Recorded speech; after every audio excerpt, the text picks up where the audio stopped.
Bueno, doctor Estracera, se están cumpliendo en breve 30 años de la presentación del informe Nunca Más y tuvo mucho que ver ese famoso Nunca Más para usted Eh, especialmente. por supuesto, porque fíjese que no fue la base de mi acusación.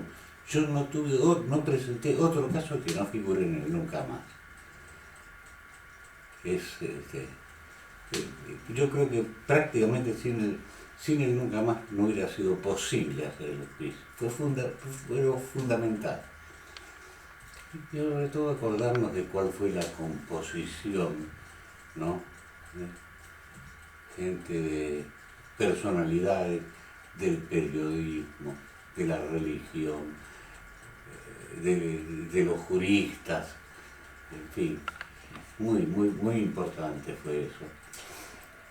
Si usted tiene que remontarse a aquella época, 3 décadas atrás, y tiene que recordar algo de aquel informe que a usted le haya impactado, obviamente todo el contenido fue terrible, pero si tuviese que destacar algo en particular, ¿qué destacaría? Bueno, vea, hay muchos casos que fueron terribles, pero uno de los más terribles es el que recuerdo, por eso yo no me acuerdo de los 700 y pico, pero me acuerdo del de Floreal Avellaneda, por ejemplo. Floreal Avellaneda fue un tipo, un chico que apareció empalado en jurisdicción del Uruguay el día que cumplía 15 años y la madre estuvo presa en La Plata. Un caso muy grave. Y en general, para la gente joven que hoy asiste a esta época y por ahí escucha la frase Nunca Más, pero a lo mejor no tienen mucha idea de qué fue el Nunca Más y de cuál fue el trabajo que hubo que hacer, porque además el contexto político no es el mismo ahora que hace 30 años. No es el mismo, no es el mismo. No es el mismo, pero Y aparte de eso hay que recordar una cosa, ¿no? Que hubo una fracción política que se negó a integrar la CONADEP, ¿eh? Así que... Bueno, por eso decía que a lo mejor muchos chicos jóvenes escucharon Sí. hablar del Nunca Más, Sí. pero no pueden dimensionar el impacto que Vea, tuvo. ¿sabe lo que pasa? Esto yo siempre lo digo, lo doy por ejemplo. No pueden dimensionarlo porque no lo vivieron. Y esto, la historia les puede enseñar, pero fíjese, hay un profesor de filosofía viejo, ya Manuel García Morente, que explicaba, un individuo se sienta y es estudioso, agarra un mapa de París y conoce mejor París que un francés, sabe perfecto, pero no tiene una vivencia. Un tipo que bajó 2 horas de un avión y se fue, tiene una vivencia de París. Este es el asunto. Y si usted tuviese que contarle a esta gente que por ahí escuchó, como decimos, hablar del Nunca Más, pero nunca tuvo la posibilidad de enterarse o de agarrar el libro y de leer alguno de los tramos de ese trabajo tan profundo, tan vital y tan fundacional para la continuidad de la historia argentina, ¿usted cómo podría resumir el impacto que fue justamente para la sociedad argentina de hace 30 años la aparición del Nunca Más? No, fue un impacto fortísimo. A punto tal, pero usted fíjese que, y ahí hay una caricatura, que está Alfonsín cortándome el micrófono, no se quiso transmitir en directo, porque podía conmover gravemente la opinión pública. Se filmó todo, por Sí. supuesto, pero no se transmitió en directo. Y estaban los periodistas de todo el mundo, no solamente el nuestro, sino de todo el mundo. Bueno, por supuesto que usted lo decía al principio de la entrevista, que tal vez sin el Nunca Más su acusación no hubiese sido la acusación que fue. No hubiese sido la misma. Hubo una tendencia de decir que había que constituir una comisión bicameral. Vea, habrían tardado el doble de que Nunca Más. Y encima habría 2 dictámenes diferentes, o 3, por ejemplo. Le decía entonces, usted decía que su acusación obviamente no hubiese sido posible sin eso. ¿Cómo lo cambió a usted aquello? Es decir, usted fue nada más y nada menos que el fiscal del hecho judicial tal vez más importante de la historia argentina. Bueno, pero ¿sabe lo que pasa? El juicio fue muy importante, pero cuidado, alguien lo pudo haber hecho mejor o peor que nosotros. Lo importante fue la decisión política, eso en primer lugar. Y en segundo lugar, renuncié al poco tiempo, me fui como embajador para derechos humanos a Ginebra, pero yo ya había culminado mi carrera judicial, ahora no podía hacer otra cosa. Pero, ¿cómo lo cambió? ¿Qué significó para usted en su vida personal, más allá de lo que le pasó al país y más allá de la conmoción fortísima que produjo en la sociedad? A Estracera, Julio César Estracera, ¿cómo lo modificó aquel hecho? No, modifica menos, de ninguna manera. ¿No? Sí, pero siempre seguí pensando lo mismo. Lo que pasa es que, bueno, trascendí demasiado, porque el juicio tuvo repercusiones mundiales. ¿Entiendes? Ahí está con Sandro Pertini, bueno, Felipe González, Madame Mitterrand. Bueno, esto lo cambia a uno, evidentemente, ¿no? ¿Sintió orgullo? ¿Siente orgullo hoy todavía? El orgullo. Por ¿Es supuesto. el mayor orgullo de su vida profesional? Por supuesto, por supuesto.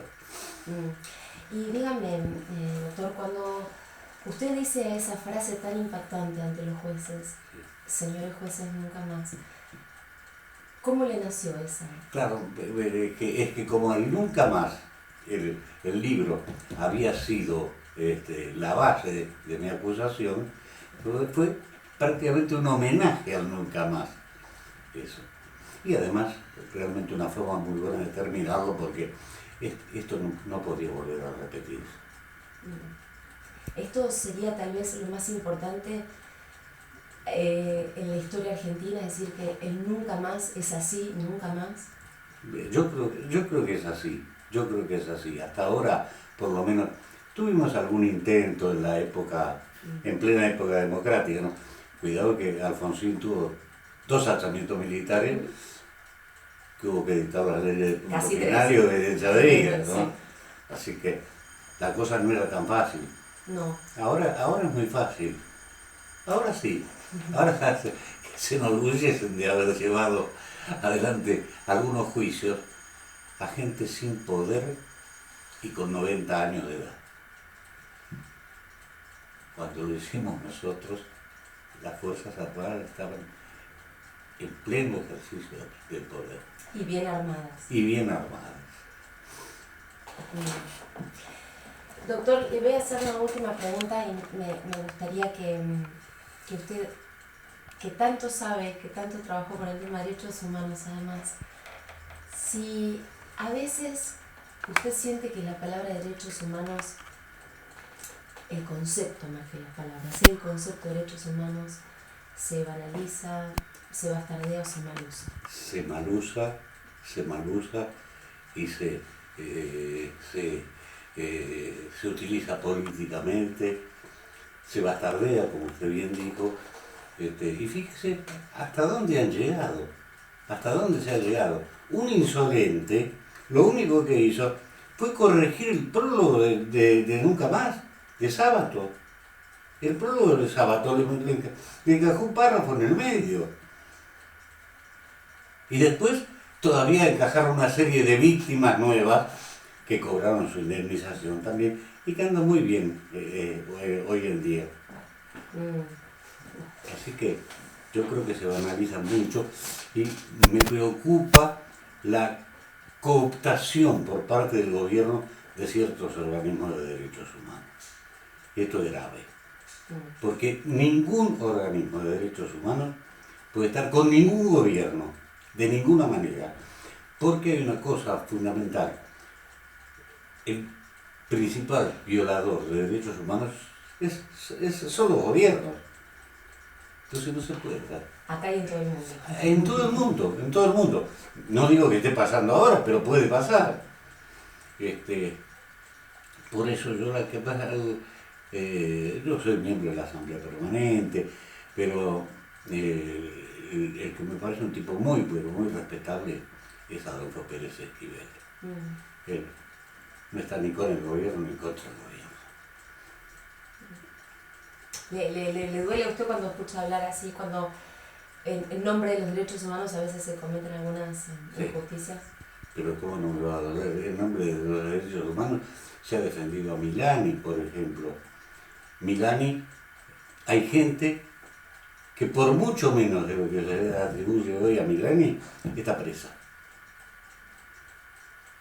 Pero salen a decir, por ejemplo, bueno, que el principio de inocencia es sagrado. Pero para la señora de Noble no hubo principio de inocencia. Era apropiadora y después se probó que no. Entonces, son distintos enfoques de los derechos humanos que no me gustan. Bueno, doctor, una reflexión final agradeciéndole sus minutos y su tiempo. A 30 años entonces de la presentación del informe Nunca Más y trayendo a esta entrevista el recuerdo de su presentación ante los jueces, de aquel día que usted me decía que terminó de presentar la acusación el día de su cumpleaños justamente, de aquel día, de ese día, ¿qué es lo que más recuerda? Así como usted me contaba que era lo que más le había impactado del Nunca Más, del día de que usted terminó de presentar la acusación, ¿qué es lo que más recuerda? Sí, recuerdo la reacción del público. Fue impresionante. Hubo que el presidente, el doctor Ardañán, tuvo que mandar a desalojar la sala. La gente aplaudía, gritaba. Y esto es impresionante. Gracias, doctor. No hay por qué.